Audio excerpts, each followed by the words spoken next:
Hello दोस्तों, आपका एक बार फिर स्वागत है मेरे चैनल फन फैक्ट एसकेपी पे।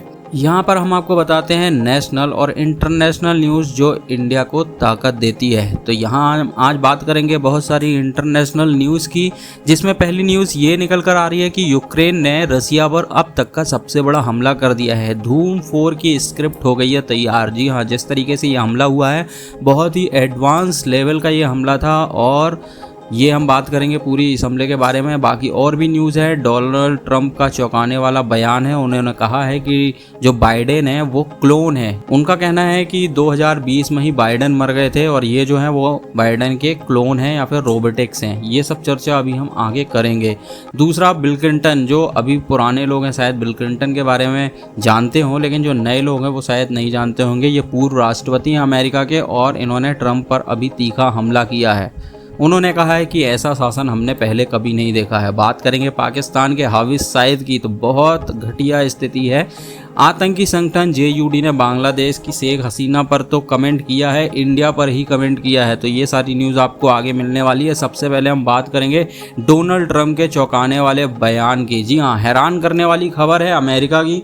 वैसे तो डोनाल्ड ट्रंप हमेशा ही हैरान करते हैं, लेकिन इस बार बहुत बड़ी हैरानी की खबर ये निकल के आ रही है कि राष्ट्रपति डोनाल्ड ट्रंप ने अपने सोशल मीडिया प्लेटफॉर्म ट्रुथ पर एक पोस्ट की और जिसने पूरी दुनिया को हिलाकर रख दिया। इस पोस्ट में उन्होंने दावा किया है कि पूर्व राष्ट्रपति जो बाइडेन की 2020 में ही हत्या कर दी गई थी और उनकी जगह एक रोबोटिक क्लोन काम कर रहा है। जी हाँ, आपने सही सुना। इस कॉन्स्पिरेसी थ्योरी में कहा गया है कि जो बाइडेन जिन्हें हम देखते हैं वो असल में एक बेजान नासमझ रोबोटिक्स डबल है।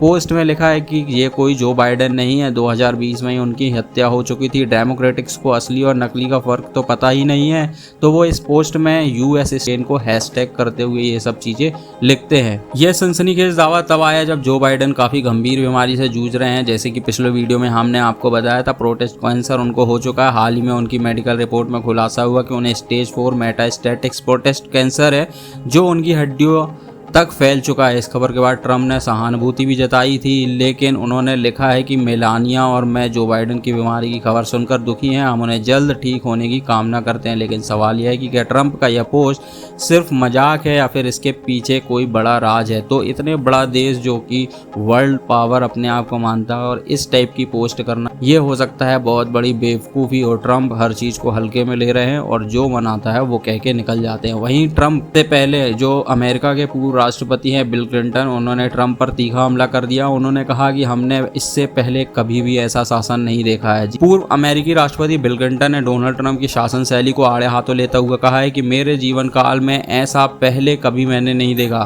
क्लिंटन का कहना है कि ट्रंप कानून को ठेंगा दिखाते और मानते कि उनका इच्छा से ही देश का कानून और अंतर्राष्ट्रीय कानून होना चाहिए। मैं जो चाहता हूं वही कानून। क्लिंटन ने ट्रंप के इस रवैये को माय वे और हाईवे करार दिया और कहा कि यह व्यवहार उन्हें जनता में कम लोकप्रिय बना रहा। लेकिन सवाल यह है कि ट्रंप का यह तूफानी अंदाज अमेरिका को बदल देगा या फिर यह उनकी सियासी कब्र को भी खोद सकता है। केवल चुनाव ही ट्रंप को रोक सकते हैं। क्लिंटन ने जोर देकर कहा कि ट्रंप के झूठ और तानाशाही रवैये का जवाब सिर्फ लोकतंत्र दे सकता है। उन्होंने कहा केवल चुनाव ही इसे बदल सकते हैं। साल गवर्नर चुनावों में डेमोक्रेटिक्स की जीत और 2026 में हाउस में संभावित जीत का जिक्र करते हुए क्लिंटन ने कहा कि ये मौके ट्रंप के खिलाफ विपक्ष को मजबूत कर सकते हैं। और हाँ, उन्होंने न्यायपालिका को तारीफ भी दी है जो ट्रंप की मनमानी पर लगाम कस रही है। क्लिंटन ने कहा अदालतें, यहाँ तक कि ट्रंप द्वारा नियुक्त जज भी उनकी मनमानी को रोक रहे हैं। लेकिन क्या ट्रंप अदालतों को भी मात दे पाएंगे, यह देखना बहुत ही दिलचस्प होगा। क्लिंटन ने ट्रंप पर गंभीर आरोप लगाया कि वो कानूनी फर्मों को उनके विरोधियों का प्रतिनिधित्व करने से रोक रहे हैं। गुस्से में क्लिंटन ने कहा यह अमेरिका नहीं है, कानून व्यवस्था का मतलब है दोनों पक्षों को सुनना। उन्होंने ट्रंप की कोशिश को नाकाम करने के लिए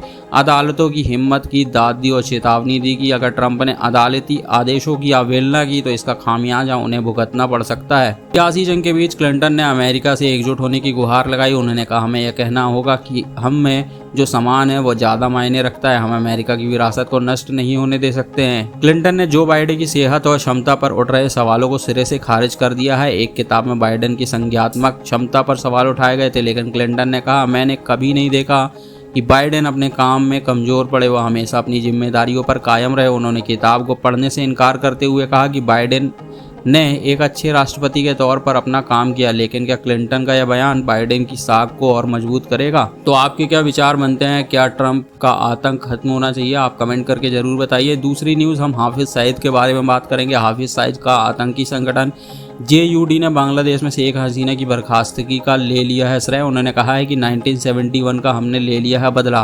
पाकिस्तान स्थित प्रतिबंधित आतंकी संगठन जमात उल दावा JUD, जिसे 26/11 मुंबई हमलों के मास्टरमाइंड हाफिज सईद ने स्थापित किया था, कि वरिष्ठ नेताओं ने बांग्लादेश के प्रधानमंत्री शेख हसीना की बर्खास्तगी का श्रेय लिया। उन्होंने दावा किया है कि 1971 में पाकिस्तान के विभाजन का बदला था। JUD नेताओं सैफुल्लाह कसूरी और मुजमिल हाशमी ने इस सप्ताह सार्वजनिक भाषणों में उत्तेजित दावे किए हैं। हाशमी को संयुक्त राष्ट्र ने आतंकी घोषित भी करके रखा है। तो यहाँ बहुत सारे लोगों का बयान है, वो हम आपको बताएंगे। 1971 के बांग्लादेश मुक्ति संग्राम का जिक्र करते हुए पाकिस्तान के पंजाब प्रांत में रहीम यार खान के पास इलाहाबाद में एक रैली को संबोधित करते हुए कसूरी ने 1971 के बांग्लादेश मुक्ति संग्राम का जिक्र किया और 2024 में ढाके में हुए दंगे में इसका बदला बताया। कसूरी ने कहा, मैं 1971 में 4 साल का था, तब पाकिस्तान का विभाजन हुआ था। तत्कालीन प्रधानमंत्री इंदिरा गांधी ने कहा था कि उन्होंने 2 राष्ट्र सिद्धांत बंगाल की खाड़ी को डुबो दिया। 10 मई को हमने 1971 का बदला ले लिया। भारत के हवाई हमले की पुष्टि, कसूरी ने यह भी स्पष्ट किया है कि 7 मई को भारत के ऑपरेशन सिंदूर के तहत पाकिस्तान के मुद्रिके में जमात उल दावा लश्कर तैयबा के मुख्यालय पर हवाई हमले हुए थे, जिसमें उन्होंने एक सहयोगी मुदस्सर के टुकड़े हो गए ऐसा बताया। उन्होंने कहा, मुझे उनके अंतिम संस्कार में शामिल होने की अनुमति नहीं दी गई। उनके अंतिम संस्कार के दिन मैं बहुत ही रोया था। हालांकि उन्होंने यह नहीं बताया कि किसने उन्हें रोका था, लेकिन मीडिया में आई तस्वीर से पता चला कि मुदस्सर और 2 अन्य JUD सदस्यों के अंतिम संस्कार में पाकिस्तान के सैन्य, पुलिस और पंजाब प्रशासन के वरिष्ठ अधिकारी शामिल थे, जो इस आतंकी संगठन के प्रभाव पाकिस्तानी प्रतिष्ठान के समर्थन को दर्शाता है। और ये भी कहा कि हम अगली पीढ़ी को जिहाद के लिए तैयार कर रहे हैं। भारत में जो जम्मू कश्मीर में 22 अप्रैल को हमले हुए थे, उसका जिक्र करते हुए उसने कहा कि हम अपने क्षेत्र में लोगों से मिल रहे हैं, और जब पहलगांव की घटना हुई, भारत ने मुझे इस हमले का मास्टरमाइंड बताया था। भारत ने मेरे शहर कसूर को दुनिया में मशहूर कर दिया। उन्होंने धमकी भरे लहजे में कहा, हम अगली पीढ़ी का जिहाद के लिए तैयार कर रहे हैं और हम मरने से नहीं डरते हैं। मुजम्मिल हाशमी का दावा, वहीं लाहौर से करीब 80 किलोमीटर दूर गुजरवाला में एक कार्यक्रम में मुजम्मिल हाशमी ने भारतीय नेतृत्व को संबोधित करते हुए कहा, हमने पिछले साल बांग्लादेश में तुम्हें हराया। हाशमी का इशारा शेख हसीना की 5 अगस्त को बर्खास्तगी की ओर था, जो बड़े पैमाने पर छात्र नेतृत्व वाले सरकार विरोधी प्रदर्शन के बाद हुए थे।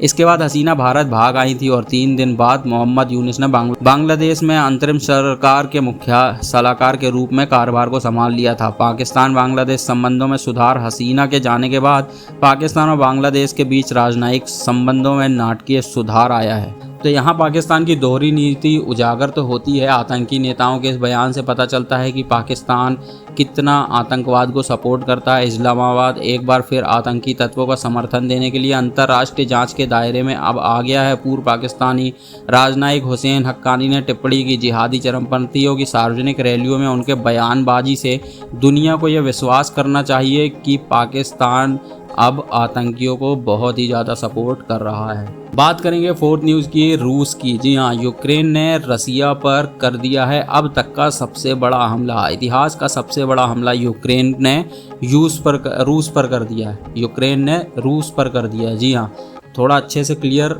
सुन लीजिए, यूक्रेन ने रूस पर हमला कर दिया है। रूस का ट्रोजन हॉर्स पर और यूक्रेन के ऑपरेशन स्पाइडर वेव ने ड्रोन युद्ध की सीमाओं को कैसे बदल दिया, इस अभी आगे हम चर्चा करने वाले हैं। यूक्रेन का रूस पर ड्रोन हमला, रूस यूक्रेन युद्ध के बीच यह हमला युद्ध क्षेत्र की रणनीतियों को बदलने वाले 5 कारण के बारे में यहाँ चर्चा करेंगे। जैसे कि मैं आपको बता रहा हूँ कि यह सबसे बड़ा हमला यूक्रेन द्वारा रसिया के ऊपर 1 जून को किया गया था। एक साहसिक हमला, जी हाँ साहसिक हमला ही कहेंगे, जिसकी योजना 1.5 साल से अधिक समय में बनाई जा रही थी। यूक्रेन ने रूस के कई हवाई अड्डों पर बड़े पैमाने पर ड्रोन हमले किए, जिसमें साइबेरिया में एक हवाई अड्डा भी शामिल था, जो युद्ध की बॉर्डर है उससे करीब 4000 किलोमीटर दूर है साइबेरिया। 1 जून को ऑपरेशन स्पाइडर वेव के तहत यूक्रेनी ड्रोनों के झुंड ने रूस की सीमाओं के भीतर कम से कम 5 सैन्य हवाई अड्डों पर हमला किया और 71 बमवर्षक विमानों को आग के हवाले कर दिया। यूक्रेनी राष्ट्रपति व्लादिमीर ज़ेलेंस्की ने इस ऑपरेशन को एक शानदार परिणाम बताया और कहा कि यूक्रेन की की कार्रवाई निसंदेह इतिहास की किताबों में दर्ज होगी। उन्होंने कहा कि इस ऑपरेशन की योजना 18 महीने पहले शुरू हुई थी और इसमें शामिल लोग समय पर रूसी क्षेत्र से वापस भी आ गए। यह हमला रूस द्वारा यूक्रेनी शहरों पर बमबारी तेज करने के तुरंत बाद हुआ और दोनों पक्षों के बीच महत्वपूर्ण बर्ताव से ठीक पहले ही किया गया। 2 जून को इस्तांबुल में शांति वार्ता का एक नया दौर शुरू होने वाला है और 1 जून को हमला कर यूक्रेन चाहता है कि युद्ध रुक जाए। ये शांति वार्ता के लिए किया गया युद्ध है या टेंशन को और ज़्यादा बढ़ाने के लिए? इसीलिए बोलते हैं कि हर एक देश में पप्पू होता है और जेलेंस्की उसी पप्पू की तरह काम कर रहे हैं। ट्रोजन हॉर्स हमला की बात कर रहे हैं तो सूत्रों का कहना है कि विशेष ड्रोन जिन्हें FPV ड्रोन कहा जाता है को मोबाइल लकड़ी के कैबिनों के साथ रूस में तस्करी करके लेकर आया था। मतलब इल्लीगल वे में इन ड्रोन्स को अंदर लेके आया था ट्रकों में। इन केबिनों को ट्रकों पर लाद कर लाया था जिसमें ड्रोन छुपे हुए थे। केबिनों की छत रिमोट से खोली गई। छत जो होती है उसकी रिमोट से खोली गई थी छत। मतलब ट्रक थे, ट्रक के अंदर ड्रोन बॉक्स रखे थे, उनकी जो छतें थी सब रिमोट कंट्रोल्ड और सब ऑपरेट हो रहे थे यूक्रेन से और ये रसिया पे तस्करी करके लेकर आए थे। फिर ड्रोन उड़ाकर भरकर पास के हवाई अड्डों पर सटीक हमले कर दिए गए। तो यूक्रेन ने दावा किया है कि इस हमले से $7 बिलियन का नुकसान हुआ है रशिया को। कई उसके युद्धक विमान नष्ट हो गए हैं। रूसी रक्षा मंत्रालय ने रविवार को कहा है कि यूक्रेन ने मलमस्क, इस्कुत्स्क, इवानोको, रियाजान और अमूर क्षेत्रों में 5 जगह हवाई हमलों पर FPV ड्रोन हमले किए हों। इवानोको, रियाजान और अमूर हवाई अड्डों पर सभी हमलों को सफलतापूर्वक विफल कर दिया गया है। तो मिशन की अगर बात करें तो मध्य प्रोजेक्ट के नेता एलेक्स फ्लिट्स के अनुसार लंबी दूरी की मिसाइल और लड़ाकू जेटों के बावजूद 150 ड्रोनों ने शिपिंग कंटेनर या ट्रकों में रूस के रणनीतिक बमवर्षक बेड़े का 1/3 हिस्सा और मानव रहित सहदर ड्रोन ने ब्लैक फ्लीट को निष्क्रिय कर दिया। 1 दशक पहले जैसा युद्ध हम जानते थे अब खत्म हो चुका है और ये आधुनिक युद्ध आज का सबसे महत्वपूर्ण चालू हो गया है। तो इस मिशन की योजना 18 महीने पहले बनाई गई थी। यह यूक्रेन द्वारा अब तक का किए गया हमला पूरी तरह से अलग और सबसे बड़ा था, जो रात में बड़े फिक्स्ड विंग ड्रोन द्वारा रूस की सीमा के पास के क्षेत्रों पर किए गए थे। इस बार छोटे ड्रोन दिन में इस्तेमाल किए गए और यह हमला यूक्रेन से हजारों किलोमीटर दूर रूस के गहरे इलाकों में किया गया है। इरकुत्स्क प्रांत जो पूर्वी साइबेरिया में है, स्थानीय लोगों ने छोटे क्वाडकॉप्टर ड्रोनों को ट्रकों की छत से निकलते हुए देखा और पास के हवाई अड्डे की ओर उड़ते हुए भी देखा। इसके बाद हमले से धुआं उठता हुआ भी देखा। इन रूसी हवाई अड्डों पर हमलों में 41 विमान नष्ट हुए हैं जिसमें A-50 अर्ली वार्निंग विमान और Tu-22 M3 व Tu-95 रणनीतिक बमवर्षक शामिल थे, जिसमें से अधिकांश अब उत्पादन में नहीं और इन्हें बदलना बेहद ही मुश्किल है। रूस के पास अनुमानित रूप से 100 से कम रणनीतिक बमवर्षक विमान हैं और इस हमले से उस बेड़े का लगभग 1/3 ये बम प्रभावित हुआ है। यूक्रेन द्वारा रूस के क्षेत्र में इतनी बड़ी संख्या में विमानों को नष्ट करने की क्षमता ने गहरे हमले करने वाले कार्यक्रमों की प्रभावशीलता को प्रदर्शित कर दिया है और ड्रोन युद्ध की संभावनाओं को एक नए स्तर पर ले गया है। तो अब भारत सहित विभिन्न भौगोलिक क्षेत्रों में इसकी गूंज हो रही है और अब सभी देश इस तरह की लड़ाई के लिए भी आगे तैयार रहेंगे। तो आप लोगों का क्या सोचना है इस बारे में? क्या ये यूक्रेन का हमला 2 जून को शांति वार्ता और 1 जून को हमला सही था?